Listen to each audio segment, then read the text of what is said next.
Okay. So, ఇక్కడ మీరు చూస్తున్నారు గదా! దేశవ్యాప్తంగా చర్చలకు ఉన్నటువంటి ఒక టాపిక్. ఈవీఎం మిషన్‌లని ఈజీగా ట్యాంపరింగ్ చేయొచ్చట. ఇది మీరు నమ్ముతున్నారా?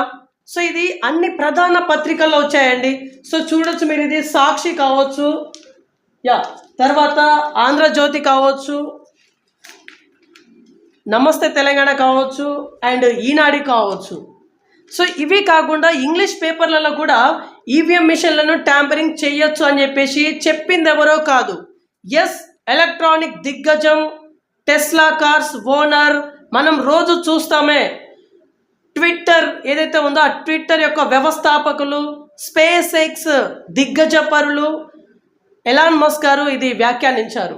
సో, ఈవీఎం మిషన్లను ట్యాంపరింగ్ చేయొచ్చు అని చెప్పేసి 40 రోజుల క్రితమే డాక్టర్ లకావత్ లక్ష్మీనారాయణ గారు మనతో చెప్పడం జరిగింది. ఇప్పుడు అదే మాట నిజమయ్యేటట్టు అవుపడతా ఉంది. నమస్కారం. అయితే ఇదంతా అవాస్తవం అన్నట్టుగా ఐటీ శాఖ మాజీ మంత్రి రాజీవ్ చంద్రశేఖర్ గారు చెప్తా ఉన్నారు.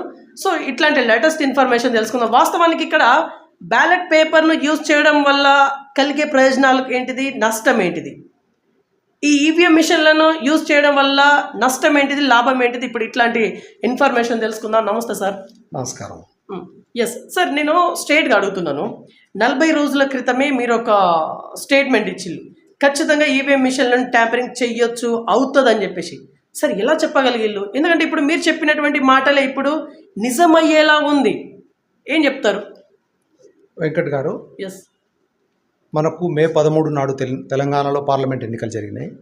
మే 7వ తారీఖు నాడు మనము ఆ రోజు ఫలితాలను విశ్లేషించుకుంటూ రాబో ఫలితాలు ఎట్లుంటాయని చెప్పేసి విశ్లేషించుకుంటూ, ఒకవేళ ఈవీఎం మిషన్లు ట్యాంపరింగ్ కాకపోతే ఇండియా కూటమికి 280 నుండి 290 సీట్లు, 180 నుండి 200 సీట్లు ఎన్డీఏ కూటమికి వస్తాయని చెప్పేసి మనం ఆ రోజు అనుకున్నాం. అయితే రాష్ట్రాల వారీగా కూడా ఆ రోజు మనం ఫలితాలను మనం డిక్లేర్ చేయడం జరిగింది. మనం చెప్పిన దాంట్లో దాదాపు 70% రాష్ట్రాలకు సంబంధించింది మనం చెప్పిన ఏదైతే ఫిగర్స్ ఉన్నాయో అవే వచ్చినాయి. కానీ కొన్ని బీజేపీ పాలిత రాష్ట్రాల్లో ఏకపక్షంగా ఫలితాలు కనిపిస్తున్నాయి. ఉదాహరణకు ఢిల్లీ కావచ్చు, మధ్యప్రదేశ్ కావచ్చు, లేకుంటే ఛత్తీస్గఢ్ కావచ్చు, ఇటువంటి రాష్ట్రాల్లో ఏకపక్షంగా, గుజరాత్ కావచ్చు, ఇటువంటి రాష్ట్రాల్లో ఏకపక్షమైన ఫలితాలు కనిపిస్తూ ఉన్నాయి. అంటే అక్కడ వేరే పార్టీ వాళ్ళు బలహీనంగా ఉండడం, ప్రతిపక్షాలు వాయిస్ లేకపోవడము, మొత్తం వ్యవస్థ అంతా వారి చేతిలోనే ఉండడం. సో, ఈవీఎంలు ట్యాంపరింగ్ జరిగినాయేమో అన్న అనుమానాలు మనం ఈ ఫలితాల తర్వాత కూడా మనకు కొద్దిగా అనిపిస్తూ ఉన్నది. అయితే అది నిజం కావచ్చు అన్నట్టుగా ఈరోజు టెస్లా అధినేత ఎలాన్ మస్క్ చెప్పిన అంశాన్ని బట్టేసి మనం అర్థం చేసుకోవచ్చు. అయితే జరిగే అవకాశం ఉన్నది అని చెప్పేసి నేను ఈ రోజు వరకు కూడా నేను ఘంటాపదంగా నేను నమ్మడమే కాదు, దానికి నేను 1-2 ఉదాంతాలు చెప్తాను మీకు. ఇప్పుడు బ్యాలెట్ పేపర్ గతంలో ఉండే, ఇప్పుడు ఈవీఎం మిషన్లు వస్తున్నాయి. బ్యాలెట్ పేపర్లను తీసేసి ఈవీఎం మిషన్లు పెట్టడంలో ఉన్న ప్రధాన ఉద్దేశం ఏందో మనం అందరికీ అర్థం చేసుకోవాల్సిన అవసరం ఉన్నది. బ్యాలెట్ పేపర్లలో ఓటింగ్ విషయంలో ఈవీఎం మిషన్లలోనే 1 నిమిషం లేట్ అవుతా ఉన్న తప్పితే బ్యాలెట్ పేపర్లలో లేట్ కాదు. ఎందుకంటే పేపర్ ఇచ్చేసిన తర్వాత ఓటరు తెరచాటు వెనకాలపై ముద్ర గుద్దేసి వెంటనే వేసేస్తారు. కానీ ఈవీఎం మిషన్లో దాన్ని లోడింగ్ చేయడము, అప్లోడింగ్ చేయడము, మళ్ళీ ప్రెస్ చేయడము, మళ్ళీ మార్క్ రావడం, ఇదంతా చూస్తూ ఉంటే ఓటింగ్ టైంలో మనకు ఏమాత్రం టైం సేఫ్ అవ్వట్లేదు ఏది ఈవీఎం మిషన్లతోని. కానీ కౌంటింగ్ విషయంలో ఏంటంటే ఒక బటన్ నొక్కేస్తే రిజల్ట్ వచ్చేస్తూ ఉన్నది. ఇప్పుడు మనం ఈ బటన్ నొక్కి రిజల్ట్ సంపాదించేది ఎంత, ఒక రోజులో మనకు వచ్చే రిజల్ట్ కదా. అయితే దీని గురించి ఒక మాట చెప్తాను మీకు.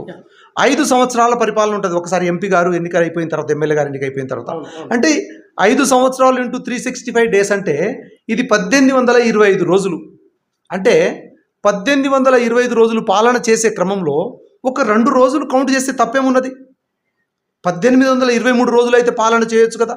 ఆ రోజే వెంటనే బటన్ నొక్కేసి మనం రిజల్ట్ చూసేసి మనం ఇక తెల్లారే దేశాన్ని మనం అభివృద్ధి పదంలోకి తీసుకెళ్తా ఉన్నామా? మరి గౌరవ ప్రధానమంత్రి గారు కావచ్చు, గౌరవ ముఖ్యమంత్రి గారు కావచ్చు, ప్రమాణం స్వీకారం చేయడానికి వాళ్ళ డేట్ను బట్టేసి, ముహూర్తాన్ని బట్టేసి వారం రోజులు, 10 రోజులు, 15 రోజులు టైం తీసుకుంటుంటారు కదా ఇది ప్రమాణ స్వీకారం చేయడానికి. మరి ఓట్లను కౌంట్ చేయడానికి ఒక 2 రోజులు టైం కేటాయిస్తే తప్పేంటి? ఎందుకంటే దేశ ప్రజలందరూ కూడా ఈరోజు ఈవీఎంలు వద్దు, బ్యాలెట్ పేపర్ ముద్దు అని చెప్పేసి అంటా ఉన్నారు కదా. ఓకే, కానీ ఇప్పుడు దీన్ని నమ్మొచ్చా? ఇప్పుడు ఎలాన్ మస్క్ గారు ఏదైతే చెప్పిల్లో ఖచ్చితంగా ఇది ట్యాంపరింగ్ చెయ్యొచ్చు అని చెప్పేసి, దీన్ని నమ్మొచ్చా? వెంకట్ గారు, మీ దగ్గర ఒక సెల్ ఫోన్ ఉన్నది, దానికి ఒక నంబర్ ఉన్నది.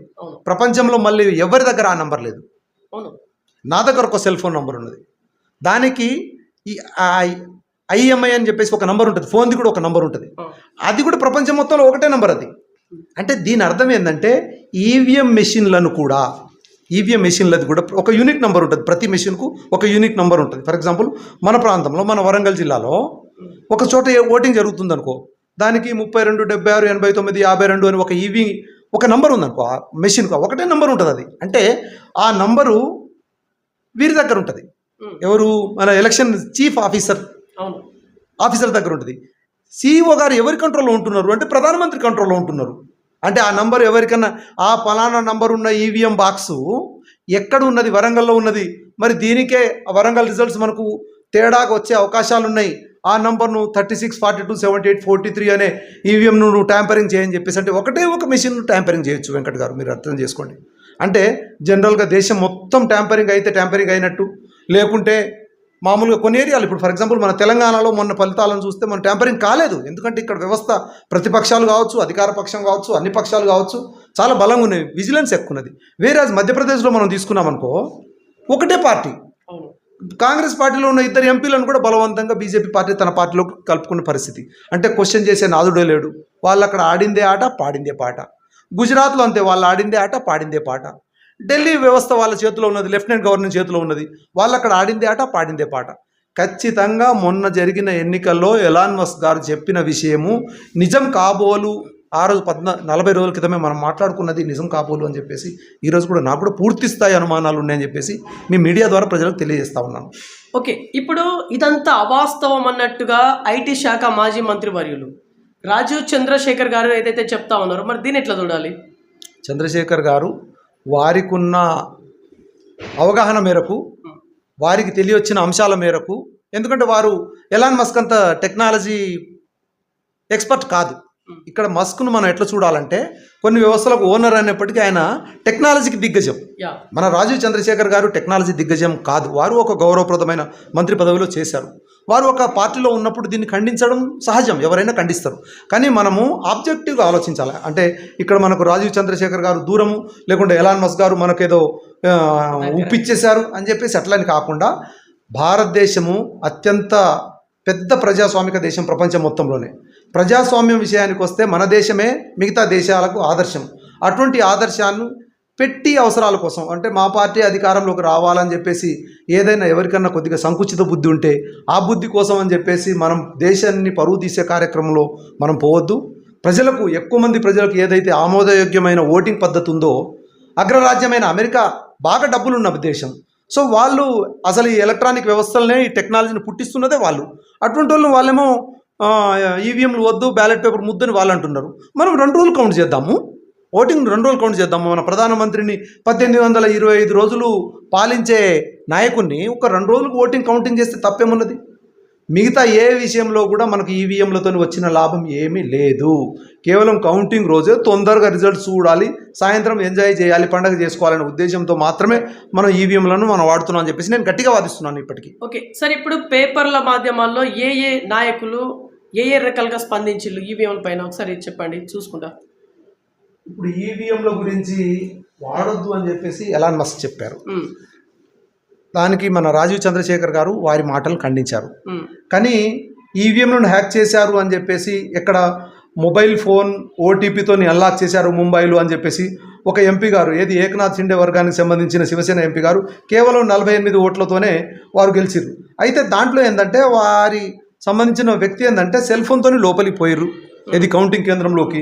వాళ్ళు సెల్ ఫోన్తో ఓటీపీ ద్వారా హ్యాక్ చేసిరని చెప్పేసి ఒక ప్రధాన అభియోగం. కాకపోతే ఇక్కడ క్లారిటీ ఇవ్వాలి.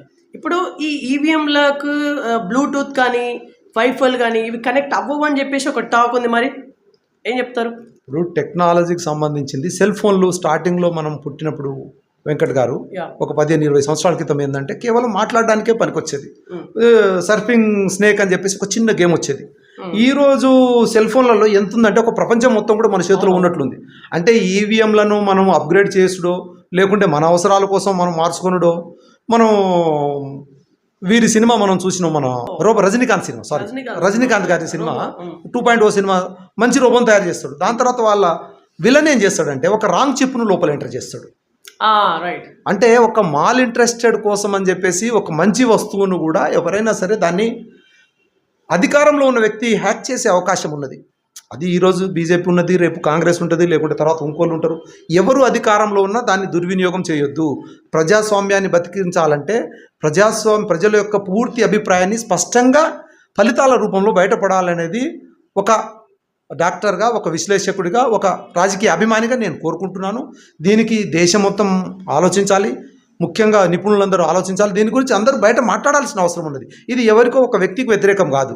ఏదైతే మన ప్రజాస్వామ్యానికి విఘాతం కలిగించే అంశం ఏదైతే ఉందో దానికి మనం దూరం చేద్దామనేది నా ఉద్దేశం.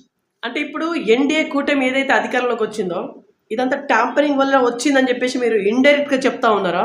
సూటిగా చెప్పండి. 234 సీట్లు కాంగ్రెస్ కూటమికి వచ్చినాయి. అవును. 290 సీట్లు బీజేపీ కూటమికి వచ్చినాయి. అవును. అంటే దీంట్లో ఒక 30 నుండి 40 సీట్లు అటు నుండి ఇటు వచ్చేసినాయి అనుకో, ఖచ్చితంగా కాంగ్రెస్ కూటమికి ఎడ్జ్, బీజేపీ కూటమికి 5-10 సీట్లతో వెనకబడే అవకాశం ఉన్నది. మధ్యప్రదేశ్లో మొత్తం సీట్లు బీజేపీకే రావడంలో నాకు అర్థం కావట్లేదు. ఓకే. ఎందుకంటే 1, 2, 3, 5 సీట్లను కనీసం ప్రతిపక్షానికి వస్తాయి. గుజరాత్లో 100% సీట్లు బీజేపీకి రావడంలో నాకు అర్థం కావట్లేదు. ఢిల్లీలో 7 సీట్లు, ఎందుకంటే ఎన్నో ఉద్యమాలు జరిగినాయి. ఢిల్లీ ప్రజలు చాలా విజ్ఞులు, అన్ని అంశాలు అక్కడ మంచి జరిగింది, చెడు జరిగింది. అయినప్పటికీ ఈరోజు ఢిల్లీలోని 7 సీట్లు వాళ్ళకు వచ్చేసినాయి. ఇప్పుడు ఏకనాథ్ షిండే వర్గానికి సంబంధించింది బాంబేలో కూడా సీట్లు వచ్చినాయని చెప్పేసి మనం చూస్తూ ఉన్నాము. ఆంధ్ర యొక్క ఫలితాలు ఏవైతే ఉన్నాయో పూర్తి స్థాయిలో ఏకపక్షంగా రావడానికి కూడా నేను చాలా తీవ్రంగా దీని గురించి కూడా నేను ఆలోచిస్తూ ఉన్నాను. ఆంధ్రాలో కూడా ఈవీఎంల ట్యాంపరింగ్ జరిగి ఉండొచ్చు కాక అని చెప్పేసి నా ఆలోచన విధానం. సో ఒకవేళ నిజాయితీగా బ్యాలెట్ పేపర్ ప్రకారము ఎన్నికలు జరిగి ఉంటే ఖచ్చితంగా ఇండియా కూటమి, కాంగ్రెస్ కూటమికి ఈసారి అధికారం వచ్చేది. అంటే ప్రజలకు పరిపాలనలో ఒక మార్పు వచ్చేది. వీరేదో వచ్చిన వాళ్ళు బ్రహ్మాండంగా దేశాన్ని ఏదో చేసేస్తారు, లేకుంటే వాళ్ళతో నాశనం చేస్తున్నారు కాదు. 10 సంవత్సరాలు పాలించిన బీజేపీకి మళ్ళీ 3వసారి కూడా మ్యాండేట్ ఇవ్వడం అంటే ఆయన గతంలో మంచి చేసినొచ్చు కాక, కానీ కొన్ని చేసిన తప్పులకు కూడా మళ్ళీ ప్రజలు మ్యాండేట్ ఇచ్చినట్టు వాళ్ళు ఫీల్ అవుతూ ఉన్నారు. దేశానికి ప్రజాస్వామ్యం ప్రమాదంలో ఉంటుంది ఇటువంటి ఫలితాల మూలంగా అని చెప్పేసి నేను భావిస్తూ ఉన్నాను. ఓకే సార్, ఇప్పుడు ఇదే పరిస్థితి కనుక నిజంగా ఇదే జరిగి ఉండుంటే సార్ దేశ రాజకీయాలు ఏ రకంగా ఉంటాయి సార్ రాబోయే రోజుల్లో? ఇటువంటి ఫలితాలే ఒకవేళ మళ్ళీ పునరావృతం అయితే, అధికార పార్టీ ఎప్పుడు అధికారంలో, ప్రతిపక్ష పార్టీ ఎప్పుడు ప్రతిపక్షంలో, ప్రజాభిప్రాయం ఈవీఎం బాక్సులలో, ప్రజాస్వామ్యము ఉన్నట్టా లేనట్టా అని చెప్పేసి అనుమానంలో, వీరి గురించి మరి మన కోర్టులు కావచ్చు, న్యాయ వ్యవస్థలు కావచ్చు అవును కాదు అని మాట్లాడలేని పరిస్థితిలో ఒక సందిగ్ధ వాతావరణంలో భవిష్యత్తు ఉండే అవకాశం ఉన్నది. ప్రజలందరికీ నమ్మకం కలిగించాలంటే ఈవీఎంలను తీసి పక్కన పెట్టాలా, బ్యాలెట్ పేపర్లను తీసుకురావాలని చెప్పేసి నేను ఘంటాపథంగా చెప్తున్నాను. రైట్ సార్, ఇప్పుడు ఏది ఏమైనప్పటికీ జరగాల్సింది జరిగింది. ఓకే, అది ప్లస్ మైనస్ పక్కన పెడదాం. ఇప్పుడు టెస్లా CEO ఎలాన్ మస్క్ గారు ఏదైతే వ్యాఖ్యానించిందో ఈవీఎం మిషన్లను చాలా సునాయాసనంగా ట్యాంపరింగ్ చెయ్యొచ్చు అనేది, ఇప్పుడు దేశవ్యాప్తంగా ఇది పెద్ద ఎత్తున చర్చ అనేది జరుగుతూ ఉంది. ఈ చర్చ ఎటు దారి తీసే అవకాశం ఉండబోతుందని మీరు అనుకుంటున్నారు? ఖచ్చితంగా దీని గురించి గత 5-10 సంవత్సరాల నుండి మనం చూస్తూ ఉన్నప్పుడు మన సుప్రీంకోర్టు, అత్యున్నత న్యాయ వ్యవస్థ, నిజంగా సుప్రీంకోర్టు అంటే పేరుకు తగ్గట్లు అత్యంత నిష్పక్షపాతంగా నిజాయితీతో పనిచేస్తున్న భారతదేశ సుప్రీంకోర్టు వారు ఖచ్చితంగా ఈ కేసును కూడా సుమోటోగా తీసుకుని ఒకవేళ ఎన్నికల్లో అవకతవకలు జరిగి ఉంటే పూర్తి స్థాయి నిష్పక్షపాతమైన విచారణ చేసేసి అటువంటిది ఏమైనా తప్పులేని జరిగి ఉంటే దాన్ని సవరిస్తారని చెప్పేసి నేను భావిస్తూ ఉన్నాను.